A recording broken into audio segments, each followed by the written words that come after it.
যে কারণে গরিব এবং মধ্যবিত্ত পরিবারের মানুষজন সারা জীবন ধরে একটা অর্থনৈতিক অবস্থার দিক থেকে ধুঁকতে থাকে, সেই বিষয়ের ওপরে কমন যে 5টা ভুল আমরা করি, সেই ভুলগুলো নিয়েই আজকে আমরা আলোচনা করব। কারণ একেবারে নিডি, একেবারে দরিদ্র পরিবার থেকে বিলং করে আমি উঠে এসেছি। ইয়েস, আমি এখনও দরিদ্র, এখনও নিজেকে নিম্ন মধ্যবিত্ত মনে করি। ব্যাপারটা হচ্ছে অর্থের যে মূল্য কতটা সেটা নিশ্চয়ই আপনাকে আলাদা করে আর বোঝাতে হবে না। যারা ইনকাম করে, যারা পরিবার চালায় এবং যারা বেকার বসে আছে বাড়িতে এখনও ইনকাম শুরু করতে পারেনি, অর্থের মূল্য কতটা তারা প্রত্যেকে জানে। এবারে এই যে মধ্যবিত্ত এবং দরিদ্র পরিবার, এরা কী এমন ভুল করে যার ফলে ইনকাম করেও টাকা সঞ্চয় করতে পারে না, জীবনে ফাইন্যান্সিয়ালি একটা ফ্রিডম লাইফ পায় না। অ্যাকচুয়াল তো এটা ঠিক যে যে যত বেশি ইনকাম করে তার তত বেশি খরচ। তাহলে যার যেমন ইনকাম তার তেমন খরচ। যে মধ্যবিত্ত গরিব মানুষের যেহেতু ইনকাম কম, সেহেতু তাকে খরচের রাশটাকেও টানতে হবে।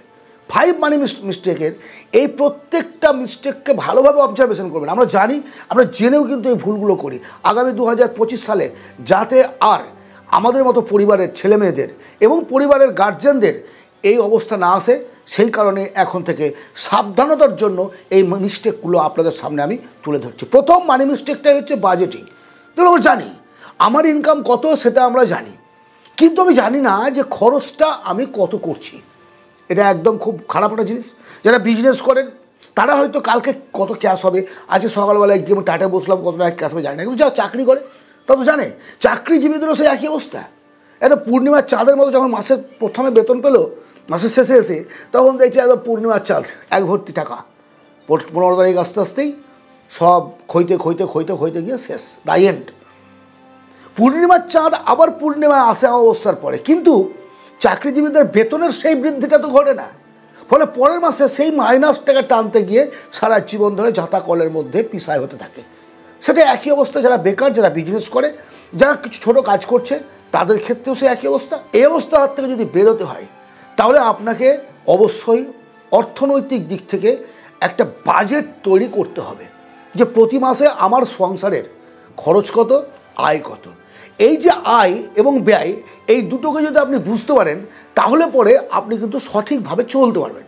কোন কোন জায়গায় আপনি উদ্বৃত্ত খরচ করছেন সেগুলোকে রাশ টেনে নিয়ে কিছু টাকা সঞ্চয় করার প্রবণতা তৈরি। সঞ্চয় ছাড়া জীবনে ফাইন্যান্সিয়াল ফ্রিডম আসবে না। সো ইনভেস্ট আপনাকে করতে হবে। ইনভেস্ট কোথা থেকে করবে? ওই তো ইনকাম, ওইটুকু তো ইনকাম। তাহলে ওইটুকু ইনকামের মধ্যে রাশ টেনে নিয়ে একটা হিসেব রেখে আপনাকে চলতে হবে। দেন হচ্ছে হাই ইন্টারেস্ট লোন, সবচেয়ে বড় ট্র্যাপ গরিব এবং মধ্যবিত্ত পরিবারের মধ্যে। আজকে দেখবেন বন্ধন টাইপের যে ব্যাঙ্কগুলো হয়েছে, রিসেন্টলি এটা চিটফান্ড উঠে যাওয়ার পরে এই জিনিসটা এসছে, পাড়ায় পাড়ায় লোনের বোঝা নিয়ে তারা ঘুরছে, যার যারা গ্রুপ করে একটা লোন দিয়ে দিচ্ছে হাই ইন্টারেস্ট। প্রতি সপ্তাহে তাদের ইন্টারেস্ট দিতে হয়, ইন্টারেস্ট সহ মূলধনের টাকা কিছু দিতে হয়। এবার তারা মাসের শেষে গিয়ে কত টাকা পাচ্ছে, কত টাকা দিচ্ছে, কত টাকা ইন্টারেস্ট দিল, সেটা কিন্তু ক্যালকুলেশন করছে না। কিন্তু এমার্জেন্সি 10,000 টাকা দরকার, এমার্জেন্সি তার মেয়ের বিয়ে, এমার্জেন্সি ছেলে জিদ ধরেছে একটা মোবাইল কিনে দিতে হবে, বিভিন্ন কারণ, একটা ল্যাপটপ কিনতে হবে, ছেলে বাইরে পড়াশোনা করছে, হ্যাঁ মেবি তার প্রয়োজনীয়তা আছে। কিন্তু এই যে ইন্টারেস্ট, বেশি ইন্টারেস্ট দিলে লোন নিয়ে সে টাকাটা নিয়ে তার ছেলেকে দিল, পরিবারে খরচ করলো, তামসা করলো, ফুটানি করলো, অন্নপ্রাশন করলো, জন্মদিন পালন করলো। ইন্টারেস্টের বোঝাটা কাকে দিতে হচ্ছে? সপ্তাহে সপ্তাহে দিচ্ছে, বুঝতে পারছে না, কিন্তু মাসের শেষে কি হিসাব করতো, বছরের শেষে হিসাব করতো কত টাকা ইন্টারেস্ট দিচ্ছে। তাহলে হাই ইন্টারেস্টটা হচ্ছে একটা বড় গোয়াল, আমাদের বড় একটা প্রবলেম। আমাদের মতো পরিবারের মেরুদণ্ড সোজা করতে পারছে না, রক্তের মধ্যে জমাট বেঁধে যাচ্ছে এই চিন্তাভাবনা, রাত্রে ঘুম হয় না। থার্ড হচ্ছে রিটায়ারমেন্টের ব্যাপারে আমাদের কোনো চিন্তা না করতে পারা।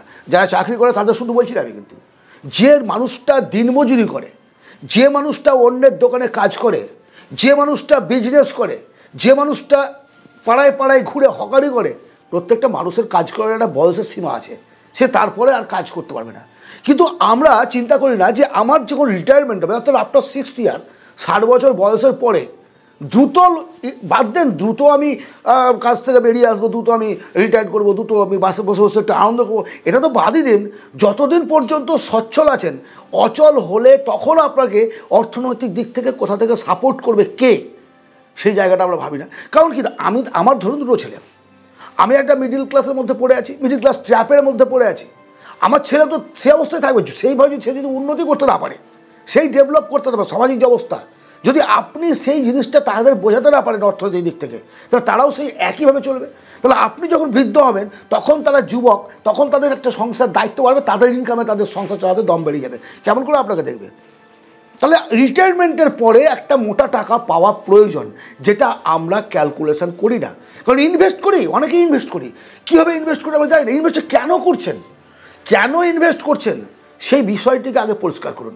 মেয়ের বিয়ের জন্য ইনভেস্ট করছেন, এডুকেশনের জন্য, বাড়ি করার জন্য, গাড়ি কেনার জন্য, নাকি রিটায়ারমেন্টের জন্য? আপনার যদি গোল ক্লিয়ার থাকে ইনভেস্টমেন্টের ব্যাপারে, তাহলে আপনি সেইভাবে চলতে পারবেন যে কত টাকা কত বছরের জন্য ইন্টারেস্ট পাবো, কতদিন ইনভেস্ট করলে কত টাকা রিটার্ন পাবো, তখন ক্যালকুলেশন করে নিয়ে আপনি কিন্তু এগিয়ে যেতে পারবেন। তো রিটায়ারমেন্টের ব্যাপারে আমরা চিন্তা করি না, যারা চাকরি করি না তারা।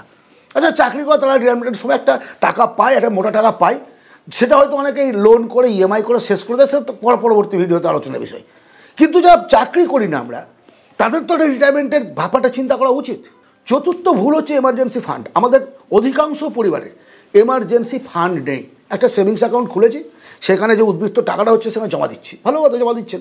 এবার জমা দেওয়ার পরে যখন বাড়িতে কোনো অসুস্থতা আসলো, যখন কোনো বাড়িতে অনুষ্ঠান হলো, হঠাৎ করে টাকার দরকার হলো, সেখান থেকে টাকা তুলে নিয়ে খরচ করে দিলাম, এবং সেটা জিরো, কিন্তু নীল করে দিয়ে ব্যাংক যেটা সিস্টেম রেখেছে 2000 5000 যেটা রাখতে হবে বাধ্যতামূলক, সেটা রেখে বাকি টাকা তুলে নিয়ে জেনে দিলাম। এই যে এমার্জেন্সি ফান্ডটা আপনার নেই, না থাকার কারণে কি হচ্ছে, আপনি যখন হঠাৎ করে অসুস্থ হলেন, আপনার যদি কখনো হঠাৎ করে একটা টাকার দরকার পড়ে গেল কোনো কারণে, বিশেষ কোনো কারণে পাচ্ছেন না, তখন আবার আপনি লোনের ট্র্যাপে পড়ে গেলেন। আর দ্রুত লোন নেওয়ার চক্কর, দ্রুত লোন নেবেন তো দ্রুত, তো আপনার কেউ ব্যাঙ্ক সিস্টেম তো একটা সিস্টেম মতো চলে, দ্রুত লোন নিতে গিয়ে কোনো ব্যক্তির কাছে হোক, কোনো সংস্থার কাছে হোক, কোনো প্রাইভেট কোম্পানির কাছে হোক, মোটা ইন্টারেস্টের লোন নিয়ে বসলেন। এবার দিন 10,000 লোন নিয়ে 20,000 শোধ করুন, আপনার যে লাভের ধান এদুড়ি খেয়ে ফেললো। এই জীবনটাকে চালাতে গেলে এমার্জেন্সি ফান্ড একটা ইসেন্সিয়াল, খুবই দরকার, খুবই দরকার। হেলথ বিমা টিমা ইত্যাদি যা আছে এই 5টা মূল পয়েন্ট, যে 5টা বলছি, সেই 5টি পয়েন্টকে আপনি মেনে চলুন 2025-এর জন্য। এই 5টি পরবর্তী ক্ষেত্রে আরও অ্যাড করবো, আরও ভাববেন। লাস্ট হচ্ছে ওভার স্পেন্ডিং, সবচেয়ে ক্ষতিকর এই গরিব মধ্যবিত্ত পরিবারের ক্ষেত্রে। সবচেয়ে, শুধুমাত্র গরিব মধ্যবিত্ত বলেছি, যে দিনমজুর, যে ছোট বিজনেস করে, মাঝারি বিজনেস করে, যে সরকারি গভর্নমেন্টের চাকরি করে, মাসে 1 লাখ টাকা বেতন পায়, সেও কিন্তু মধ্যবিত্ত। কারণটা কি? ফাইন্যান্সিয়াল ফ্রিডম লাইফ নেই। আর এই যে ওভার স্পেন্ডিংয়ের ব্যাপারটা বললাম, কেন বললাম ওভার স্পেন্ডিং? আপনার একটা প্রয়োজন মোবাইল কেনার, মোবাইলের প্রয়োজন, তো প্রয়োজন, আপনি দোকানে গেলেন কিনতে, এমন সেলিং ক্যাপাসিটি যে আপনি নিতেন 10,000 টাকার ফোন, নিয়ে আসলেন 22,000 টাকার, একদম। টাকা আপনার ব্রেনটাকে ওয়াশ করলো, আপনিও ভাবলেন তাই তো 1 মাস 2 মাসও তো আমার টাইম দিচ্ছে, 10,000 টাকা জমা দিয়ে দিলাম, 3 মাসে আমি টাকাটা শোধ করে দেবো, ইএমআই আপনি একটা ফোন নিয়ে চলে আসলেন, হলো। আপনি ভাবলেন না, কিন্তু আবার বাড়ি এসে দেখছেন আপনার পুরনো টিভিটা খারাপ হয়ে গেছে। এটা স্বাভাবিক, একটা ওল্ড মডেল, তখন আমাদের বক্স টিভি, এখনও বক্স টিভি আমার আছে, বক্স টিভিটা আপনার খারাপ হয়ে গেছে। বউ কানের কাছে এখানে করছে, ওর বাড়িতে একটা এলসিডি এলইডি টিভি দেখেছে, ওর বাড়িতে একটা রিমোট ব্লুটুথ সিস্টেম টিভি দেখেছে, নিতে হবে। তাহলে এই টিভিটা কী করতে হবে? চায়ের দোকান তো নেবেন না, ফেলে দিতে হবে না, আপনাকে একদম কোথাও জঙ্গলে ডাস্টবিনে গিয়ে ফেলে দিতে হবে। ফেলে দিয়ে নেক্সট মান্থে আবার 5,000 টাকা জমা দিয়ে 30,000 টাকার টিভি নিয়ে চলে আসলেন। কত ইএমআই হলে দেখ? ওদিকে ছিল আপনার 10,000 টাকা, এদিকে নিয়ে নিলেন আবার 25,000 টাকা। এইভাবে কিন্তু একটা ট্র্যাপের মধ্যে পড়ছি। কেন? Over spending. আমার প্রয়োজন 300 টাকার জামার, আমি নিয়ে নিলাম 3,000 টাকার জামার। কেন? সফ করতে হবে, ধনী সাজতে হবে, ধনী সেজে লাভ নাই। একটা গল্প কি জানেন তো? রাস্তার ধারে দাঁড়িয়ে মুকেশ আম্বানি একটা চায়ের দোকানে 1 কাপ চা খেয়ে সেলফি তুলতে পারে চায়ের দোকানদারের সঙ্গে, তার সেন্টিমেন্টে বাধা পায় না, তাকে ভালো লাগে যে আমি ফুটপাতে চা খাচ্ছি।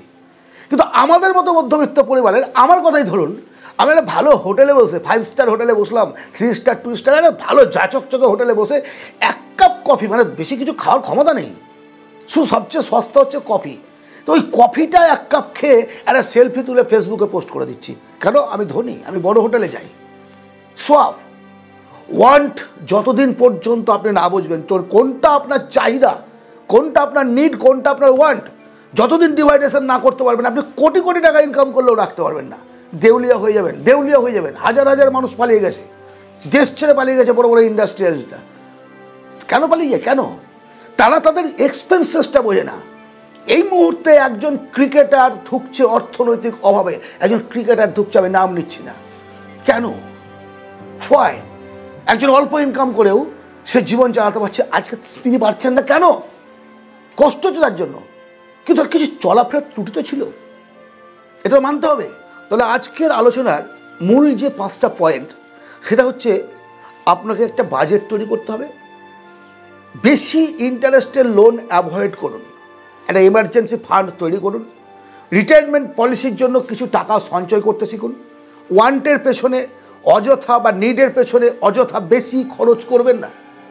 জীবনে যদি চান বড় হতে এবং সত্যি আমাকে ভালোবাসেন, তাহলে এই কথাগুলো দরকার হলে ডায়েরিতে নোট করে নিন, মস্তিষ্কে নোট করে নিন, এগিয়ে চলুন। আপনি জানুন, আপনার ছেলে মেয়ে, সংসার, বন্ধু বান্ধব সকলকে জানান, সকলের ভালো মানে সকলের ভালো, ইয়েস, দেশের ভালো। আশা করি এই আলোচনা আপনাদের ভালো লাগবে। যদি ভালো লাগে অবশ্যই একটা লাইক, সাবস্ক্রাইব করবেন, সঙ্গে থাকবেন। পরবর্তী ভিডিওতে আবার দেখা।